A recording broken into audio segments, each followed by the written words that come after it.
Hello bachcho, let's read the question.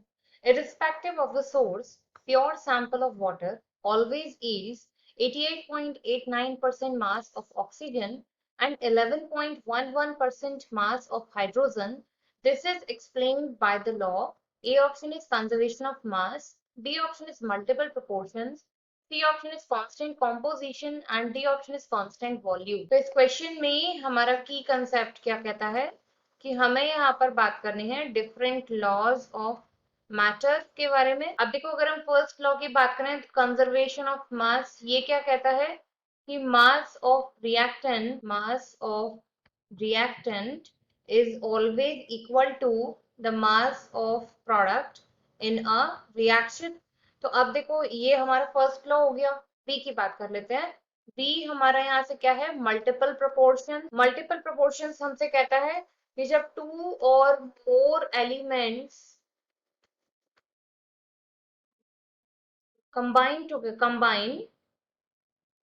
to form two or more products, then the ratio of second element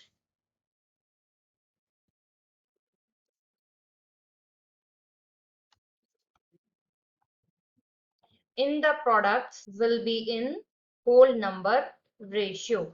ये आपका second law हो गया। Third आपसे क्या कह रहा है, कांस्टेंट कॉम्पोजिशन। देखो, कांस्टेंट कॉम्पोजिशन आपका नाम से ही आइडिया दे रहा है।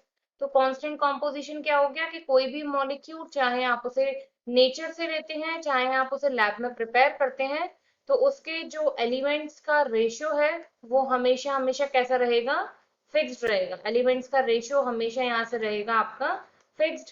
अब देखो नेक्स्ट यहाँ पर क्या है, डी की जो बात कर रहा है वो है कांस्टेंट वॉल्यूम।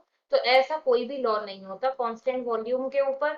या तो फिर हम यहाँ गेल ल्यूसैक की बात करते हैं, लेकिन कांस्टेंट वॉल्यूम अपने आप में कोई एक पर्सनल लॉ नहीं है। अब यहाँ से देखो हमसे बोल रहा है क्वेश्चन में कि कोई भी जो प्योर सैंपल है वाटर का, जब हम उसे यहाँ पर इलेक्ट्रोलिसिस कराते हैं या कोई भी कंपाउंड किसी भी प्रोसेस के थ्रू जब हम ब्रेक करते हैं, तो हमको जो ऑक्सीजन मिलता है वो हमेशा मिलता है 88.89%।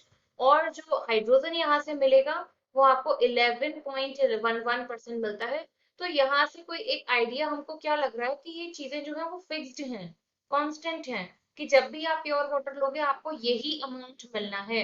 तो यहाँ से इसको देखते हुए कौन सा लॉ हमारा सूटेबल हो जाएगा, जो कांस्टेंट कॉम्पोजिशन का है, कि चाहे आप नेचर में बनाए चाहे आप लैब में बनाए, जो एलिमेंट्स पर कंबाइन कर रहे हैं या ब्रेक हो रहे हैं वो हमेशा आपके फिक्स रहेंगे। तो सी आपका यहाँ से हो जाता है correct answer. I hope you understood well. Thank you.